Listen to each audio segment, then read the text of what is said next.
इस पवन पर्व पर मैं सबसे पहले डॉक्टर भीमराव अंबेडकर जी के चरणों में श्रद्धा सुमन अर्पित करता हूँ।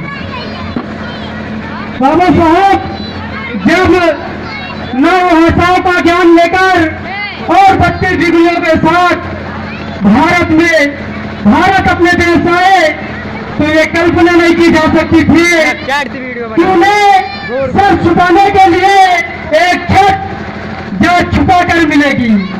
ये कल्पना नहीं की जा सकती थी कि उन्हें ऑफिस में चपरासी पानी नहीं देगा।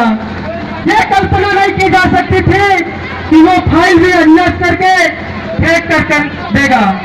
लेकिन बाबा साहब रुके नहीं, वो टिके नहीं, वो हारे, वो जीते, लेकिन वो परेशान हुए लेकिन मायूस नहीं हुए।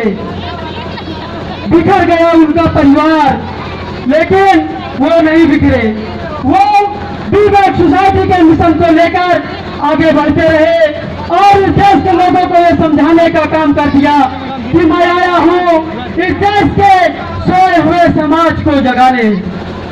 बाबा साहब ने जब उन्हें वक्त मिला तो अपनी लेखनी से एक ऐसा दस्तावेज तैयार कर दिया जो व्यक्ति का उम्र छुआछूत झेला हो, जो व्यक्ति सारी उम्र आसमान का झेली हो, उसने अपनी लेखनी के माध्यम से सभी को न्याय और समानता लिख दिया। धन्य है वो बाबा साहब जिन्हें एक हमारे बहुत समाज में एक बहुत बड़ी विडंबना है। हम लोगों की एक बहुत बड़ी भूल है, विडंबना है कि हम लोग बाबा साहब को Why we are able to say Dr. Bhimrao Ambedkar in only two frames। हम बाबा साहब अंबेडकर को सिर्फ दो फ्रेम में, दो साँचों में क्यों देखते हैं? एक तो आप लोगों ने देखा होगा सूट बूट पहने हुए और संविधान की किताब लिए हुए, और दूसरा फ्रेम में वो दलितों के नेता आरक्षण वाले शख्स के रूप में। क्या उनके जीवन को, क्या उनके व्यक्तित्व को हम यहीं तक रेखांकित करेंगे? भाइयों बहनों, ये बहुत बड़ी साजिश है। बाबा साहब के जीवन को हम इतनी दूर तक ही रेखांकित नहीं कर सकते हैं। बाबा साहब जब इस कावा को लेकर चले तो जवाहरलाल नेहरू, लाला लाजपत राय, बाल गंगाधर तिलक ये जंग आजादी के नायक हो सकते हैं, ये क्रांति के नायक हो सकते हैं, ये अखिल भारतीय के नेता हो सकते हैं। तो बाबा साहब के जीवन पर्चे को आप इतने में ही रेखांकित नहीं कर सकते हैं। मेरे दोस्तों, मेरा सवाल है आप लोगों से, मेरा सवाल है इस देश की सत्ता से, मेरा सवाल है इस देश की राजनीति से, मेरा सवाल है इस देश के भविष्य से कि बाबा साहब सिर्फ समाज के लिए एक आरक्षण वाले शख्स के रूप में ही रेखांकित हो जाएंगे? नहीं, मैं आप लोगों को बताना चाहता हूँ बाबा साहब को अगर उनके जीवन को परिभाषित किया जाएगा तो उनके जीवन को परिभाषित किया जाएगा समाजशास्त्री डॉक्टर भीमराव अंबेडकर। उनके जीवन को परिभाषित किया जाएगा तो महिलाओं को अधिकार देने वाले भीमराव अंबेडकर। उनका जीवन प्रकाशित किया जाएगा सभी वर्गों के लोगों को समानता देने वाले भीमराव अंबेडकर। उनके जीवन को परिभाषित किया जाएगा तो देश की राजनीति पलटने वाले डॉक्टर भीमराव अंबेडकर। दोस्तों, उनका जीवन बहुत ही क्रांतिमय रहा और हम लोगों को भी इस मिशन को बढ़ाने के लिए क्रांति करना होगा। क्योंकि मैं वो कहना चाहता हूँ कि जो कौम मुफ्त की खाने की आदत जिस कौम को पड़ जाए वो कौम कभी क्रांति नहीं कर सकती है, और जो कौम क्रांति नहीं कर सकती है वो कौम कभी शासक नहीं बन सकती है, और जो कौम शासक नहीं बन सकती है उसकी जनसंख्या सुरक्षित नहीं है, वो इस समाज में समानता हासिल नहीं कर सकता है। ये बाबा साहब जी ने कहा था। मेरे दोस्तों, जब ये देश जंग आजादी से गुजर रहा था और एक नए राष्ट्र बनने की तरफ बढ़ रहा था तो बाबा साहब ने इस देश में हर वर्ग हर जात लोग के लोगों के बीच समानता और न्याय लाने का प्रयास किया है। उन्होंने समाज में जाकर ये नहीं कहा कि हमें भी हिंदू बना लीजिए, हमें भी मुस्लिम बना लीजिए, हमसे शादी विवाह कीजिए, सिर्फ इससे असमानता दूर हो जाएगी, इससे छूत दूर हो जाएगा। नहीं, बाबा साहब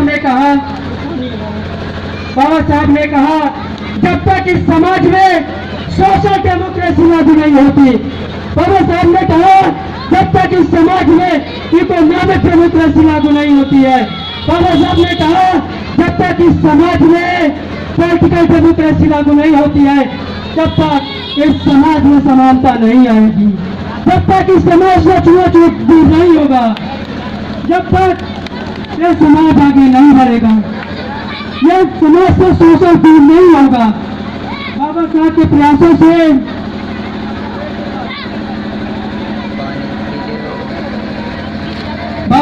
प्रयासों से इस देश में पॉलिटिकल डेमोक्रेसी आई, राजनीतिक लोकतंत्र आया। तभी तो मैं कहना चाहता हूँ, आज इस देश में चाहे करोड़पति का लड़का हो, चाहे एक मजदूर वर्कर का लड़का हो, दोनों का वोट बराबर किया गया है। यही बाबा साहब लागू करना चाह रहे थे। बाबा साहब इकोनॉमिक डेमोक्रेसी भी लागू करना चाह रहे थे, लेकिन दुख की बात है कि आगे उन्हें वक्त नहीं मिला।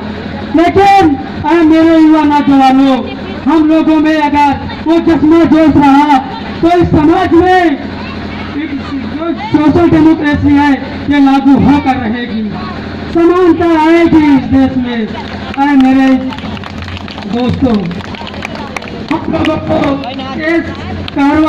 इस कारवा में काम करते हुए इस मिशन को आगे बढ़ाना होगा।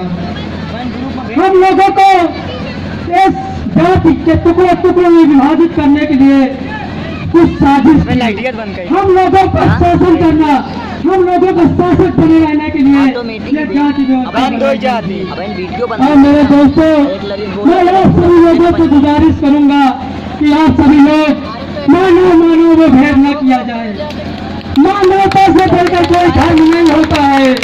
अगर आप सब लोग किसी को छुआछूत, शोषण, इस सबसे उसका अपमान करते हैं, उसके दिमाग में पैसा डालते हैं, इससे बड़ा पाप कोई नहीं होगा। अरे मेरे दोस्तों, आप लोगों को इतिहास पढ़ना होगा और ये समझना होगा, ये जो जाति भेद है इसको तोड़ना होगा, इसको मिटाना होगा।